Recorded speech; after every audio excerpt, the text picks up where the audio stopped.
નમસ્કાર વિદ્યાર્થી મિત્રો, આર્યમ એજ્યુકેશનમાં આપનું હાર્દિક સ્વાગત છે। ધોરણ 11 કોમર્સ, વિષય ઇકોનોમિક્સ, ચેપ્ટર નંબર 7 ભારતીય અર્થતંત્ર। ગયા વિડીયો લેક્ચરની અંદર સ્વાતંત્ર્ય પછીનું ભારતીય અર્થતંત્રના 4 મુદ્દા આપણે જોયા હતા કે સ્વાતંત્રતા મળ્યા પછી દેશનું અર્થતંત્ર કેવું ચાલ્યું, કઈ રીતે આગળ વધ્યું। આજે બાકીના જે 4 મુદ્દા છે એમાંનો 5મો મુદ્દો છે વસ્તી। તો વસ્તીની દૃષ્ટિએ પણ દેશને થોડીક તકલીફ ઊભી થઈ। તો ભારતની વસ્તીની વાત કરીએ તો વર્ષ 1901માં ભારતની વસ્તી 23.84 કરોડ હતી। 1901ની વાત છે। 1901માં ભારતની વસ્તી 23.84 કરોડ હતી, જે 1951માં વધીને 36.1 કરોડ થઈ અને તેમાં ખૂબ ઝડપી વધારો થયો। 1951 પછી ઝડપી વધારો થઈ। વર્ષ 2001ની વસ્તી ગણતરી કરવામાં આવી ત્યારે ભારતની વસ્તી 102.7 કરોડ થઈ હતી। કેટલી? 102.7 કરોડ।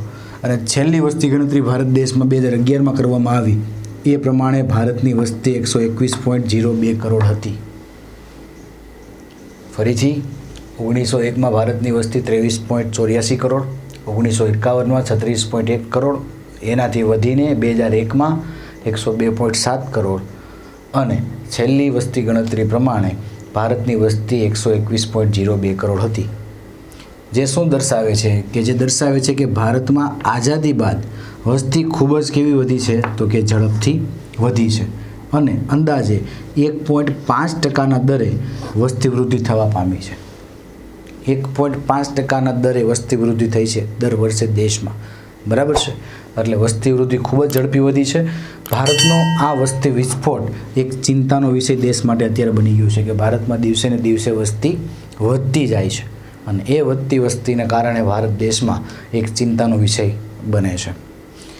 ત્યાર પછીનો ટોપિક છે ગરીબી, કે ભારત નિરપેક્ષ ગરીબીની સમસ્યા ધરાવતો દેશ છે। કેવી ગરીબી છે? નિરપેક્ષ ગરીબી, બરાબર છે। એ નિરપેક્ષ ગરીબીની સમસ્યા ધરાવતો દેશ છે અને વર્ષ 1973-74માં ભારત દેશમાં 54.9% લોકો ગરીબ હતા। 73-74ના વર્ષની વાત છે। કેટલા ટકા? 54.9% લોકો ગરીબ હતા। આ પ્રમાણ વર્ષ 1993-94માં ઘટી ગયું અને ઘટીને કેટલું થયું? 45.3%। એટલે ભારત દેશમાં ગરીબી ઘટી। તેમાં ઘટાડો થઈને વર્ષ 2004-05માં હજી ઘટાડો થયો ગરીબીમાં અને 37.2% ગરીબી થઈ, એટલે ગરીબીનું પ્રમાણ થયું, બરાબર છે। વર્ષ 2011-12ના આંક મુજબ ભારતની વસ્તી 21.9% વસ્તી ગરીબ હતી, એટલે ગરીબીમાં ઘટાડો સતત થયો।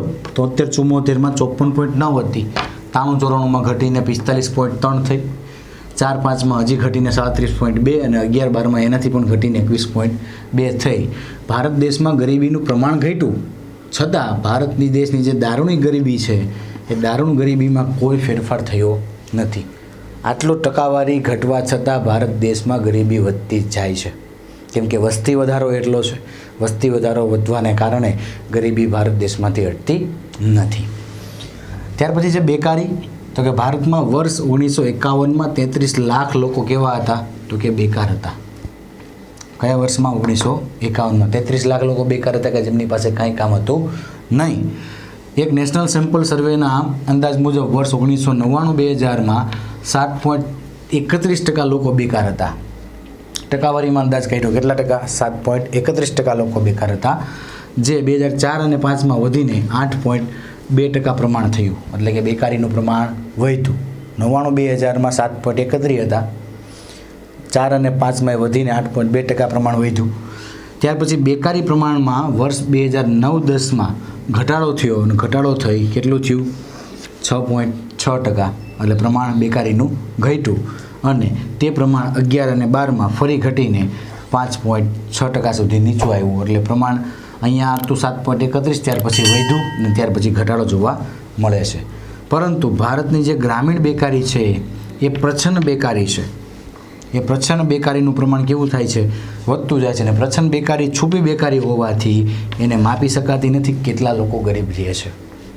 સમજાય છે? પ્રચ્છન્ન બેકારી છુપી બેકારી છે કે જેને માપી શકાતી નથી, એના કારણે બેકાર લોકો વધારે જોવા મળે છે। ત્યાર પછી છે માનવ વિકાસ। તો કે ભારતીય લોકોનું જીવન ધોરણ વાસ્તવમાં વિશ્વના વિકસિત દેશોની સાપેક્ષમાં ખૂબ જ કેવું છે તો કે નીચું છે.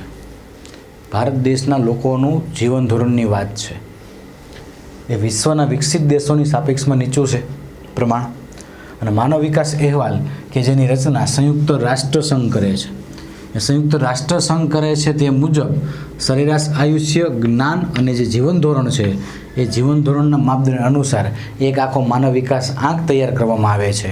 અને આ જે માનવ વિકાસ આંક રજૂ કરવામાં આવે એને માનવ વિકાસ અહેવાલ કહેવામાં આવે છે, કે જેમાં વ્યક્તિનું સરેરાશ આયુષ્ય, એનું જ્ઞાન અને એનું જીવન ધોરણ ત્રણનો સમાવેશ કરી લેવામાં આવે છે. અને એ સમાવેશના આધારે એક આંક તૈયાર થાય એને માનવ વિકાસ આંક કહેવાય. અને વર્ષ 2000ના માનવ વિકાસ અહેવાલ મુજબ ભારતનો માનવ વિકાસ આંક 0.463 હતો. પોઈન્ટમાં છે, આગળ 0 છે, 0.463 હતો.